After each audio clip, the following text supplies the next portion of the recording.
السلام عليكم. باذن الله هنكمل مع بعض كورس الهاي فولتج، وندخل في خامس طريقه معانا وهي السفير جاب ميجرمنت. تمام، هي الطريقه دي بستخدمها في ايه؟ قال لك ان انا بستخدمها تو ميجر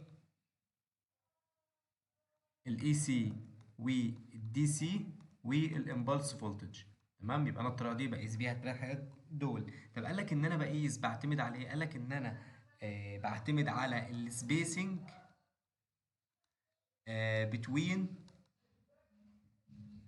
تو سفيرز. تمام كده، تو سفيرز، بمعنى ان انا بيكون عندي كورتين، وعلى حسب المسافة ما بين الكورتين دول اللي هم هنسميها وليكن اس، والديامتر بتاع الكورتين دول، بناء عليهم قيمة الفولت اللي عندي بتتغير، وبناء عليها بقدر احسب قيمة الاي سي والدي سي. تمام كده. طب قال لك ايه بقى؟ قال لك ان انا طريقة السفير جاب دي عندي منها نوعين، يا اما نوع بيكون هوريزونتال، نوع افقي، يا اما نوع فيرتيكال بيكون راسي. طب تعالى ندرس الكلام ده او نشوف الكلام ده هنتعامل معاه ازاي.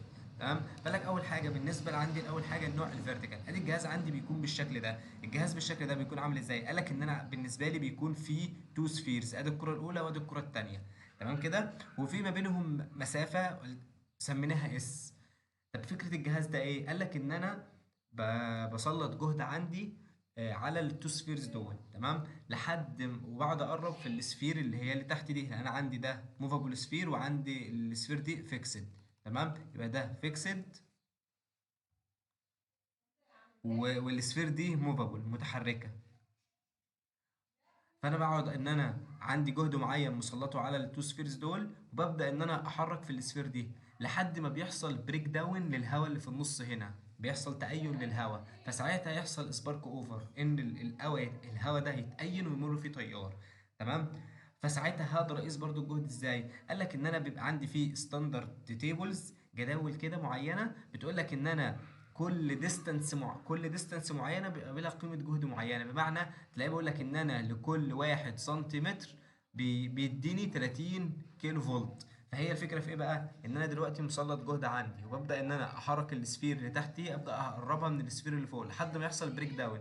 اول ما يحصل بريك داون هقيس الديستانس الاس اللي عندي، وبناء على قيمه الاس اعمل نسبه وتناسب ما بينها وما بين قيمه الفولت اللي عندي. طب هل هو الموضوع بالبساطه؟ قال لك لا، قال لك في عوامل بتاثر عندي، في العوامل دي لازم اخدها في الاعتبار. كمان قال لك ان انا التيبلز اللي مديها دي، قال لك ان هي معموله عند الستاندرد كونديشن، اللي هو عند اتموسفيريك قيمه ضغط وقيمه درجه حراره معينه، اللي هو القيم الثابته. تمام كده، فبناء عليها ببدا اخد نسبه وتناسب. فانا لازم اخد في الاعتبار بتاعي القيم اللي هتاثر معايا زي الضغط ودرجه الحراره. يبقى كده الجهاز ده عباره عن ايه؟ قالك ان انا عباره عن فيكسد سفير وموفابل سفير. تمام، الفيكسد سفير ده مثبته بجزء هنا، ده زي اكنه عازل كده، بحيث انها تكون عازله المسافه ده عندي. بعد كده ده الموفابل سفير، مركبها زي موتور كده، اقدر احرك بيه اتحكم فيه في الديستانس اللي عندي. تمام، قالك ان المسافه ما بينهم اس.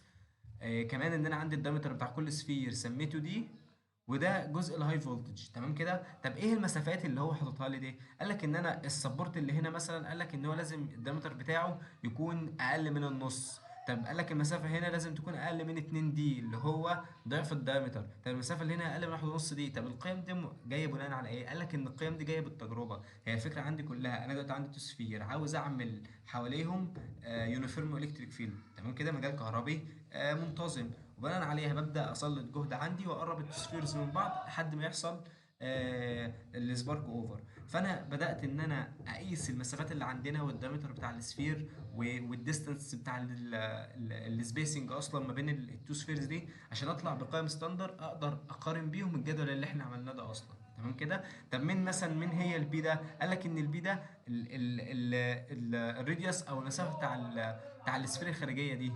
طب السفير الخارجيه دي هل هي اصلا موجوده؟ قال لك لا، دي زي حاجه وهميه كده، عشان اقول لك ان انا المسافه دي محتاجه تكون فاضيه. ما ينفعش ان انا لو حطيت اوبجكت هنا مثلا او اوبجكت هنا، قال لك ان الاوبجكت ده هيأثر على قيمه الجهد اللي عندي، اللي هيحصل عندها بريك داون او سبارك اوفر. فالفكره عندي ان هو عباره عن ايه؟ لو جينا رسمنا الجهاز ببساطه، ان انا عندي ادي سبورت حامل كده، اللي هو الشكل ده كده، في سفيره اهيت وسفيره اهيت. تمام كده، ما بين السفير ده وما بين السفير ده في سبيسنج سميته اس. فالسفير دي مثبتها على حامل عشان ده فيكسد، والسفير دي حاططها زي على موتور كده موفابل عشان اقدر اتحكم فيه في السبيسنج اللي ما بينهم. تمام. وبعد كده عندي الحته دي اللي هو رقم 4 قال لك ده الهاي فولتج كونكشن اللي انا موصله بقيمه الجهد اللي عندي. تمام كده عشان اقدر اقيس منها قيمه الجهد. بعد كده عندي شويه ابعاد حاططها لك على الرسمه.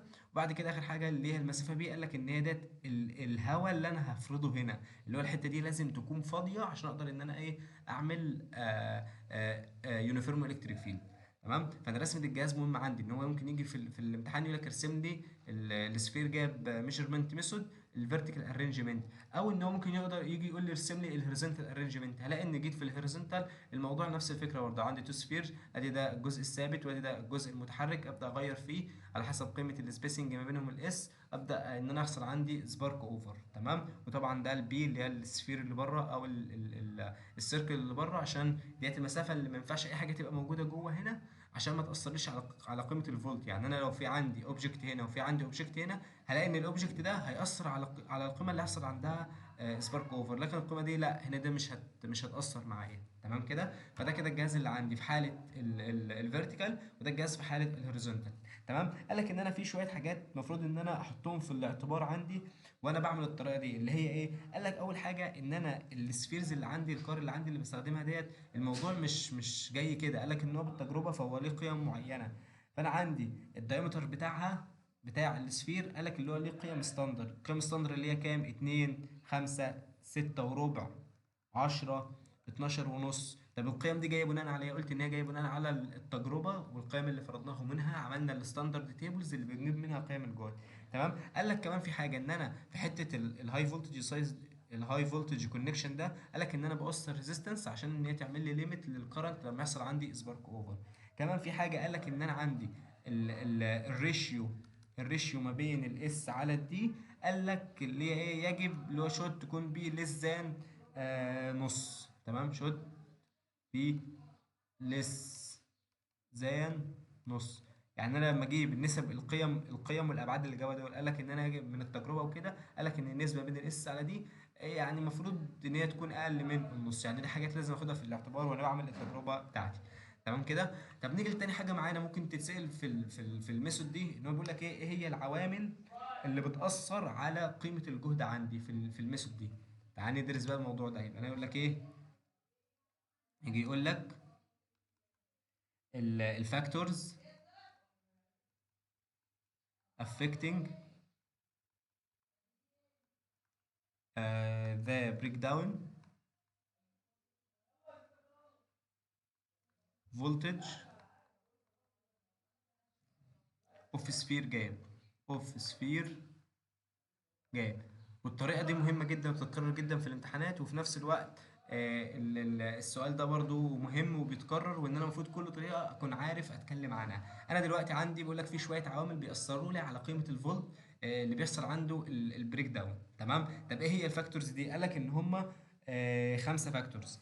اول حاجة النير باي ايرثد اوبجكتيف، اللي هي ايه؟ الاوبجكتس اللي عندي اللي بتكون قريبه من التجربه نفسها، قالك ان هي بتاثر معايا على قيمه الفولت. عشان كده عملت الراديوس بي اللي هو بتاع السيركل اللي عندي، عشان ما اقربش اي حاجه من المنطقه دي عشان ما تاثرش على قيمه الفولت. يبقى كده النير باي ايرثد اوبجكتيف. تاني حاجة معانا بتأثر في قيمة الجهد عندي، قال لك اللي هي الاتموسفيريك كونديشن اند هيوميديتي. تمام. اللي هو قيمة الضغط ودرجة الحرارة والرطوبة اللي عندي، عشان انا قلت ان انا عندي كل 1 سم بيديني 30 كيلو فولت، بس قال لك ده عند الايه؟ الستاندرد تيست كونديشنز. لكن انا هنا الموضوع بيبقى متغير، فالكلام ده هيأثر معايا. فقال لك ان الاتموسفيريك كونديشنز اند الهيوميديتي، الرطوبة. تمام. تالت حاجه بتاثر معايا وهي البولاريتي والويف فورم، البولاريتي بتاع الفولت اللي عندي وكمان الويف فورم. كده عندي البولاريتي اند رايز تايم اوف فولتج ويف فورم. رابع حاجه معانا بتاثر معايا في قيمه الفولت، قال لك اللي هي الايه؟ الداست بارتكلز، ان انا لو عندي فيه اتربه او حاجه، قال لك ان هي دي كمان بتاثر على قيمه الجهد عندي. خامس واخر حاجه من العوامل اللي بتاثر على الفولتج بريك داون اللي هي الراديشن. لو في اشعاعات عندي. تمام. طب انا عاوز ادرس بقى كل واحده فيهم بالتفصيل شويه، او ناخد شويه كلام عنهم، ان هو ممكن يجي يقول لك ايه في الامتحان، اشرح لي بقى الكلام ده، اشرح لي كل واحده بتاثر فيهم ازاي. فهنبدا نمسك واحده واحده نتعامل معاها. فلو جيت مسكت رقم واحد اللي هي الايه النير باي ايرثد اوبجكتيف، قال لك ان انا لو عندي فيه اي حاجه، اي جسم او اي حاجه جنب التجربه، قال لك ده بيأثر على قيمه الفولت، بيقلل لي قيمه الجهد اللي عندي، بيقلل قيمه الجهد اللي بيحصل عند سبارك اوفر. قال لك ان الكلام ده بيحصل نتيجه معادله معينه، نتيجه ان انا عندي ان الدلتا في بتساوي الام لوج لوغاريتم البي على الدي زائد السي. تمام. قال لك من هي الدلتا في؟ قال لك الريدكشن ان فولت، ريدكشن ان فولت. تمام. قيمه التقليل في الجهد اللي عندي. طب مين هي الام؟ قال لك الام والسي، قال لك دول كونستانت معتمدين على الاس على الدي، على قيمه الاس على الدي. تمام كده. بعدين عندي فين في اي بارامترز تانية؟ قال لك عندي البي قال لك ان هو ايه الراديوس اوف ايرسيد انكلوزنج سلندريكال. تمام كده، اللي هو الراديوس السلندر راديوس. تمام. سلندر راديوس اللي هو فكره اللي انا قلت لما قلتها هنا، اللي هو حته المسافه دي، المسافه ما بين السفير اللي عندي لحد الجزء اللي بره ده، اللي هو السيركل اللي بره دي، او السلندر اللي بره دي. تمام كده. ان انا عندي البي ده هو ده العامل بتاعي اللي بيأثر معايا. فقال لك ايه الفكره في ايه؟ انا هنا لما بيكون عندي في اوبجكت، اي اوبجكت قريب من التجربه، بيأثر على قيمه الجهد. طب بيأثر عليها ازاي؟ ان هو بيقلل لي قيمه الفولت. طب اقلله بقيمه قد ايه؟ قال لك بيقلله بقيمه نتيجه للعلاقه دي. طب العلاقه دي جبتها ازاي؟ قال لك ان علاقه جبتها عن طريق الايه التجربه والاستنتاج وكده، فانا مش محتاج اعرف هي استنتجتها منين. فقال لك ان انا عندي الدلتا فولت عباره عن الام لوغاريتم البي على الدي زائد السي. قلت ان البي والدي دول ثوابت معتمدين على الفاليو مع الريليشن ما بين الاس على الدي. وقلنا ان البي ده اللي هو الايه ستاندرد راديوس.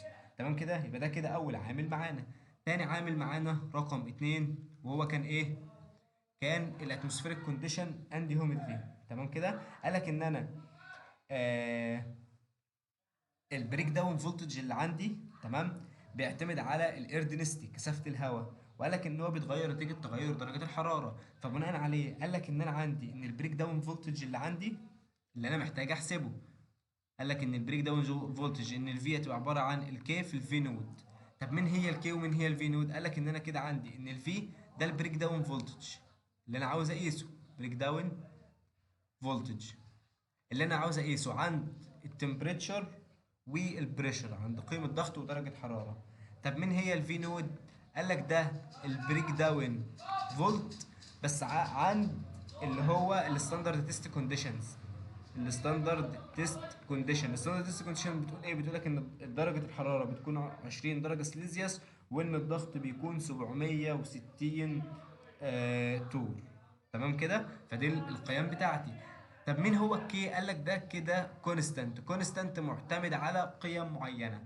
طب قال لك ان انا محتاج احسب قيمه الكونستانت ده، فقال لك ان انا عندي في ريليشن ما بين الكي وما بين كونستانت تاني اللي هو اسمه ده هو اللي هو الدلتا. طب الدلتا دي بتساوي ايه؟ قال لك ان هي الدلتا عباره عن البي على ال 760 افتح قوس 273 اللي هو درجه الحراره بال بالكلفن عشان عاوز احولها للسيليزيوس، زائد ال 20، تمام، على ال 273 زائد التي اللي هي درجه الحراره اللي عندي. هي الفكره في ايه هنا؟ انا دلوقتي قلت ان قيمه الجهد اللي عندي معتمد على الضغط ودرجه الحراره، فانا عاوز اجيب ريليشن ما بين الضغط ودرجه الحراره الستاندر اللي هم ال 20 وال 760، وما بين درجه الحراره والضغط اللي انا بقيسهم. بمعنى انا دلوقتي عملت التجربه، فجيت قست درجه الحراره المكان اللي انا فيها، فطلعت وليكن مثلا 40، فهعوض عن التينه ب 40. وسط الضغط عندي طلع مثلا مش عارف ب 600، فهعوض عن البي ب 600، ومنها اطلع قيمه الدلتا ديت. تمام كده. طب انا دلوقتي لسه ما جبتش الكي، فقال لك ان انا بيكون عندي فيه تيبل، تمام كده، ستاندرد تيبل برضو، قيمه ما بين الدلتا وما بين الكي، وعند كل قيمه دلتا بيقابلها قيمه كي. تمام كده. وبناء عليها اقدر بقى ايه اعوض في القانون ده واحسب له قيمه البريك داون فولتج. يعني مثلا انا عندي الرقم ده الدلتا طلعت وليكن مثلا ب 0.70. تمام كده. فلقيت ان عندها ان الكي طلعت ب 0.72، فاجي اخد قيمه الكي اللي عندي دي واضربها في قيمه الفي نود. الفي نود اللي هي ايه؟ ان انا هجيبها منين؟ ان انا مثلا عندي لكل 1 سم بيديني 30 كيلو فولت. فانا افترضت ان لو انا بعمل التجربه عملتها عندي 1 سم، يبقى ساعتها هضرب ال 0.72 هضربها في ال 30 كيلو فولت، اطلع قيمه الجهد اللي عندي في التجربه دي. تمام. فده العامل التاني معانا، وهو كان الايه؟ الاتموسفيريك كونديشن اند هيوميديتي. تمام. تالت عامل معانا اللي هو البولاريتي اند ويف فورم.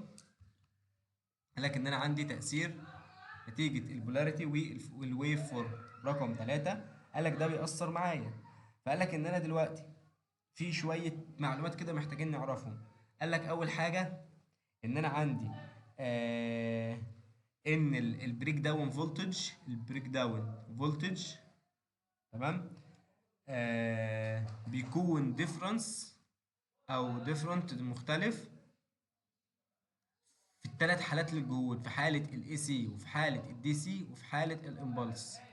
تمام كده. او بمعنى اصح في حالة البوزيتيف وحالة النيجاتيف. يعني لو يكون عندي جهد بوزيتيف او جهد نيجاتيف او جهد امبلس، قال لك ساعتها البريك داون فولتج بيتغير. تمام. كمان قال لك ان انا عندي ان البريك داون فولتج للبوزيتيف امبلس، ان البريك داون فولتج للبوزيتيف امبلس بيكون اكبر greater than النيجاتيف نيجاتيف بولاريتي امبلس. يعني انا دلوقتي ان البريك داون فولتج في حاله البوزيتيف امبلس بيكون اكبر من النيجاتيف بولاريتي امبلس. تمام. تالت حاجه معايا ان انا عندي لما عملنا التجارب وكده، قال لك ان في حاله ان السفير جاب دايمتر ان الدي لما كان يتراوح ما بين الستة وربع لل 25 سنتي. تمام. ان الدايمتر اللي عندي الدايمتر الدي لما كان يتراوح ما بين 6 وربع لحد 25 سنتي، قال لك ان الفرق ما بين البوزيتيف والنيجاتيف دي سي فولتج ما بيكونش اكبر من الواحد في المية. تمام كده. ان انا عندي لما الدي ما بتتراوح ما بين الستة وربع لحد 25 سنتي، قال لك ان الديفرنس between البوزيتيف والنيجاتيف دي سي فولت is not more than 1%.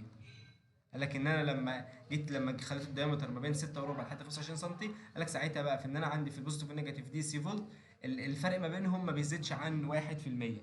قال لك كمان ان انا عندي في السفير جاب اللي هي الاس اللي عندي في حالة لما تكون 2 سم او اقل، ساعتها الديفرنس بيكون حوالي 8%. ان الديفرنس about 8%.